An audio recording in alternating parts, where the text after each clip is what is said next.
Shimi Hawashai, Bahashim Rahakwadash. Double honor to the elders and apostles at Great Millstone who rule well. Peace and blessings to the hopeful elect, 144,000. Shalom Barakathum. And the title of this lesson is going to be balance. Should the men of the Lord doomsday prep? And I'm going to speak a little bit on the topic. I saw the elder sent out a video this morning to me about the elder out in South Carolina going in on it. And I tend to agree with all of the precepts that they had out there, on this matter, because the reason I put balance in the title is because that's how I see it. It's an exercise of balance. Okay, now a man's balance and his weight is not going to be the same for everybody. Men are different heights. If you just look at a physiology, our center of gravity is going to be at different heights and different levels. One level might keep one man balanced, but another level might keep another man balanced. Okay, and when you read Second Ezra's, all right. As a matter of fact, I'll get that real quick. Let me find it, Baba Kusha. Salakia. I didn't think about that precept before. It just came to me. Let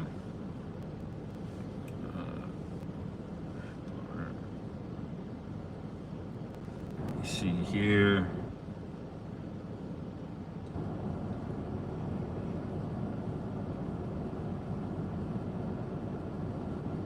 Let's see.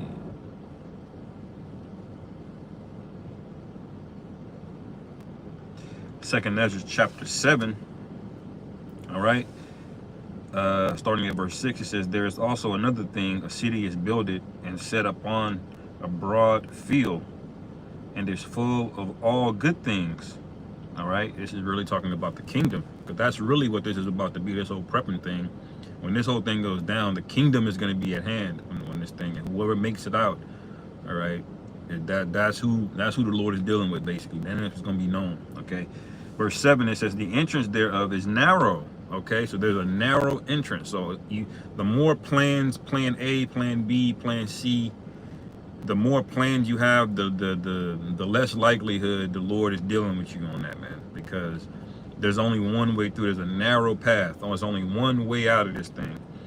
All right, kind of like in the Avengers, Dr. Strange said, there's 14 million something possibilities or something, and only one of them lead to them beating Thanos.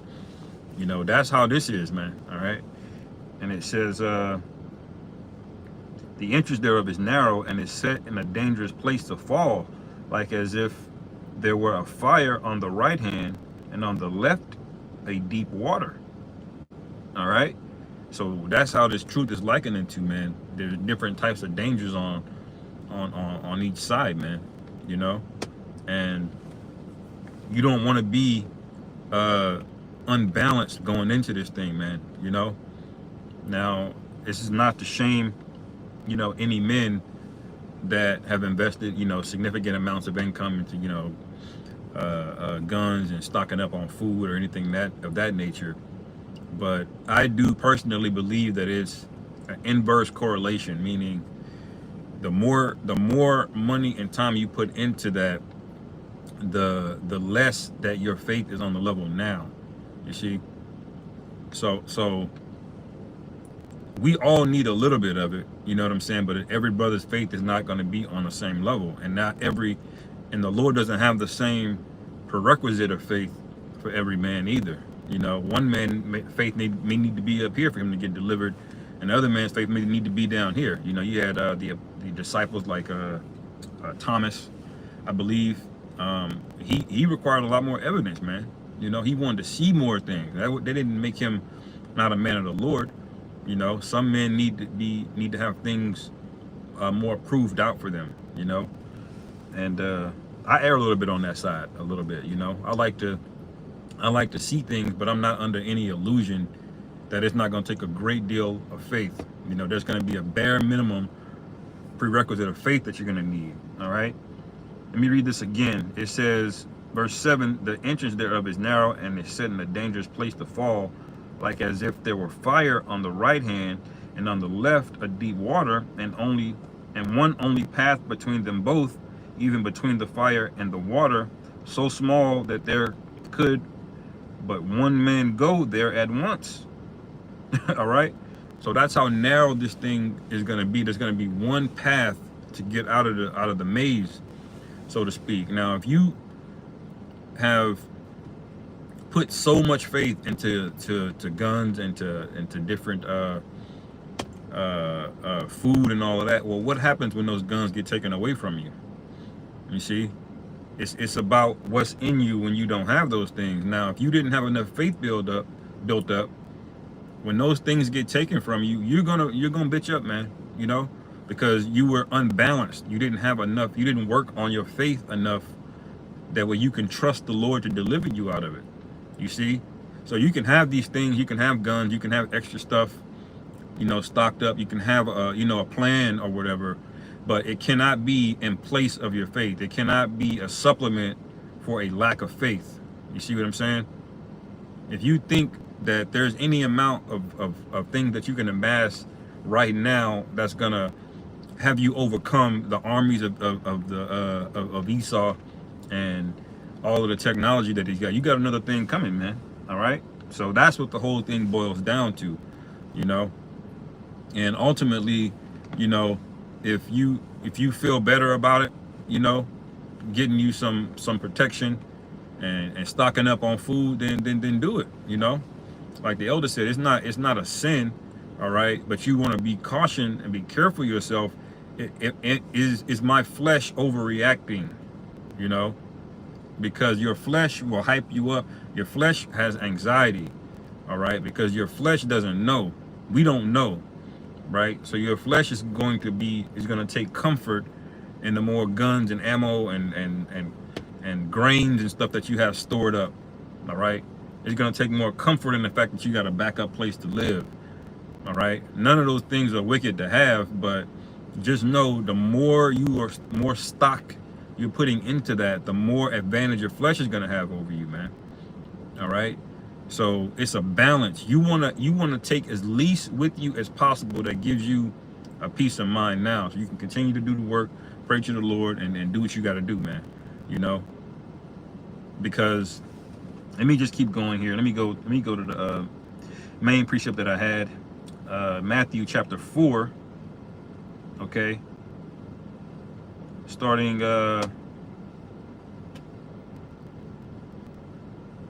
verse 1. It says, then Yahushua led up of the spirit into the wilderness to be tempted of the devil, man. This is very similar to what we're getting ready to go through, man. We're going to be led out into wilderness, into wild passages, and Satan is going to try us, man. All right, don't think he's not. All right.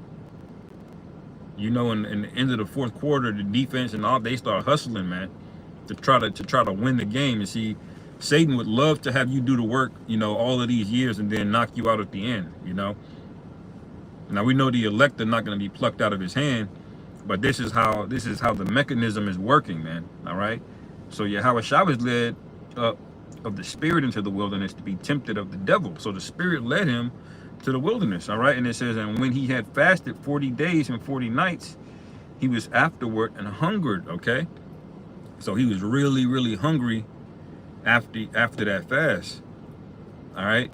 And we may have to be in situations like that where our flesh, all right, is going to start to buck up. It's going to try to save itself, you know, because you don't feed your flesh is growling. You start imagining things. Some people hallucinate if they don't eat, you know. And there's going to be all kind of demons that we're going to have to battle. Ultimately, the elect are going to get the victory. We know this, but I'm just explaining it, you know, so you get an understanding of what's going on. Okay, it says, and when the tempter came to him, he said, if thou be the Son of the Most High, command that these stones be made bread. All right, and Satan's going to do that to us. We're going to be out there in a creek, maybe in the wilderness somewhere. We might be cold for a little bit. And Satan is going like, see, is the Lord with you? All right. Can you call on Yahweh Bashim Yahushua and he's going to do that? You know, but it's just a test. All right. All right. That the elect are going to go through a trial, the hour of temptation. And we know ultimately it's going to be the charagma. All right. But every brother's going to have its own variation of that test, of that trial, man. Okay. But verse 4, he said, but he answered and said, it is written, Man shall not live by bread alone, but by every word that proceeded out of the mouth of the Most High, man. Out of the mouth of Yahweh. Okay?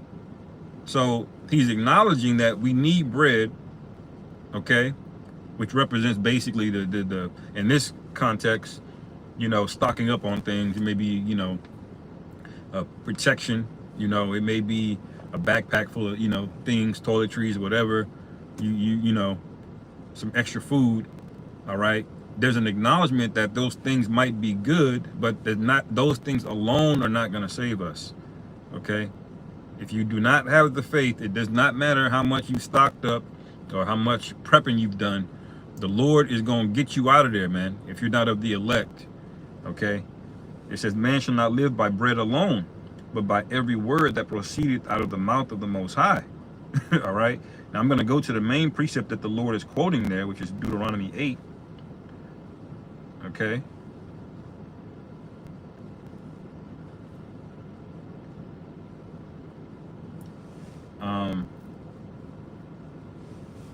Let me see.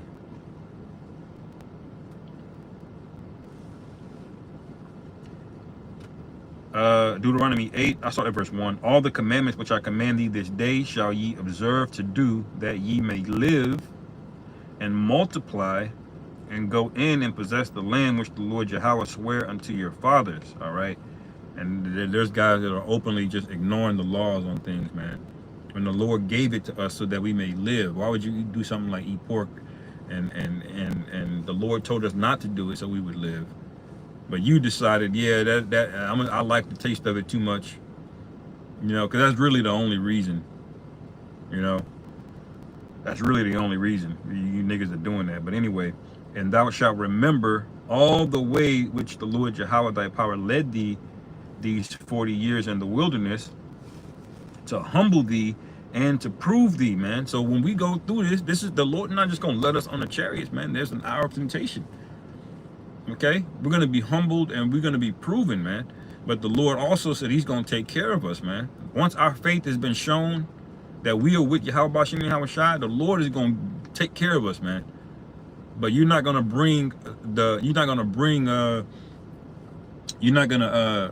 go into this thing giving your flesh an advantage, It says, and to prove thee to know what was in thine heart, whether thou wouldest keep his commandments or no. All right. So that's the reason the Lord had us go through the wilderness the first time, man. Was to see, are they going to keep my commandments? Do they really rock with me like that, using current vernacular? Are you really with me, man? This thing is about to happen all over again, man. But we're not going to all be in one giant caravan, marching together. We're going to be separated this time, man. All right. It says, verse 3, and he humbled thee and he suffered thee to hunger, okay, and fed thee with manna, which thou knewest not, neither did thy fathers know, man. All right. So he gave us something that we basically had to rely on the Most High.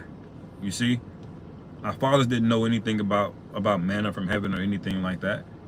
The Lord wanted us to trust him, man. That's basically what this is, the exercise, all right. And faith is a requirement, okay, to trust to the Lord Yahweh Bashim Yahweh Shai, man. All right. It says that he might make thee know that man doeth not live by bread alone. Okay. All right. So he's letting you know, I can starve you out, or I can feed you and bring a feast down from the heavens if I want to. All right. Yeah, I created you in these bodies that need sustenance, that needs bread, but I'm the controller. I'm the one that's in control of things. So if you're not right with the Most High, you're not going to get fed, man. All right. There's some jakes that are going to have a lot of things prepped and they're going to die in the first 5 minutes, man. And then there are going to be some jakes that get completely caught off guard, basically have the shirt on their back, and they're going to walk out of here unscathed. All right. Because it's about the faith that you have in Yahweh Bashim Yahweh Shai, man. Okay. So you have to walk the balance, your balance, okay, with your flesh in subjection, all right, with your eye be single on Yahweh Bashim Yahweh Shai, Okay. This is the time to lock in and focus. Okay. You let your flesh get the better of you, you start thinking rashly, hastily. All right. Scripture speak about not acting hastily in the day of trouble, man. All right. Real quick one before I get that one.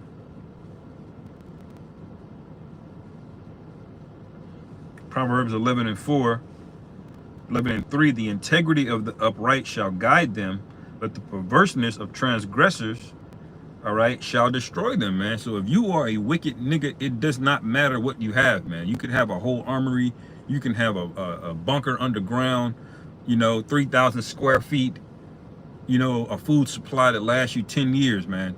If you are a nigga, you gonna get rooted out, okay?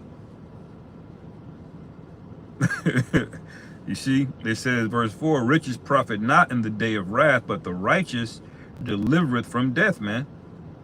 Okay? The righteous of the perfect shall direct his way, but the wicked shall fall by his own wickedness. The righteousness of the upright shall deliver him, but the transgressors shall be taken in their own naughtiness, man. All right? And that really goes into being overly carnal, man. We understand that, our flesh has anxiety and those things need to be soothed at times, to be managed, but it's not something that dictates life or death decisions, man. The spirit of Yahweh Shai should have reign over you in that regard, man. Okay, not your flesh. Okay.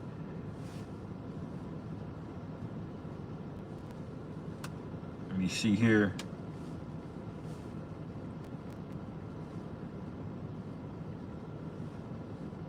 Okay. Ecclesiasticus, Sirach, I'll end it here. Chapter 2.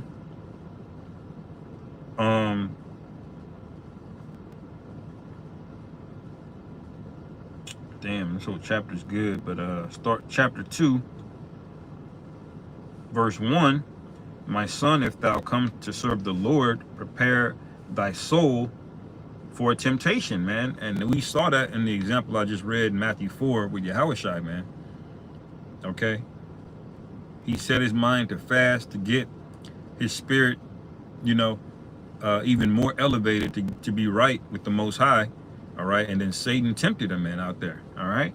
It says, verse 2, set thy heart aright and constantly endure. All right, and make not haste in the time of trouble. And any man that's overly invested into the things that he's bought and prepped, his flesh is going to take over because it's not balanced. He's not balanced with faith. You understand? All right. Make not haste in the time of trouble. So you're going to act hasty, man. Okay. You're going to be irrational. You're going to think you're hitting a lick on somebody, and you're going to get the lick on your ass, man. All right, because you're not in the right spirit. All right, your flesh is really taking over, and you're gonna be. These men are gonna become irrational, emotional, effeminate. Okay, watch how things change when this new paradigm shift finally takes place. All right, it says, verse 3: cleave unto him and depart not away, that thou mayest be increased at thy last end. So if we cleave unto Yahweh Shem Yahweh through faith, okay, we are going to be increased at the last end. It may look a little dark coming out. When the lights first go out and it starts getting cold or whatever, you're going to be like, damn, your flesh is going to try you, man. Okay? But if you cleave to the Lord, Yahweh Shem Yahweh, the Lord promised to deliver us, man. We're going to be increased and we're going to be good even through Jacob's trouble. All right?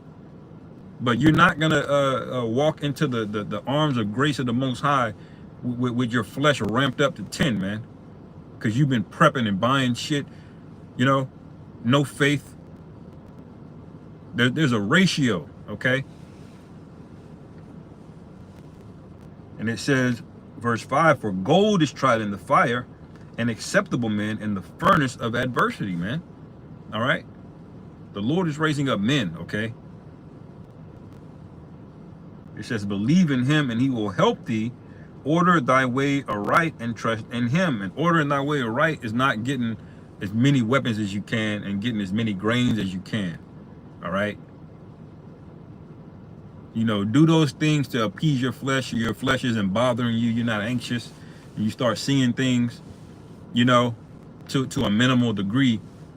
All right. But do not go past the point where you're completely relying on those things to deliver you, man. Because I promise you, listen, everything here in America, in Babylon, is getting burnt up, gone. This whole place of America, all 2 billion acres and 3 million square miles of America is going to be, it's a giant altar, man. Okay?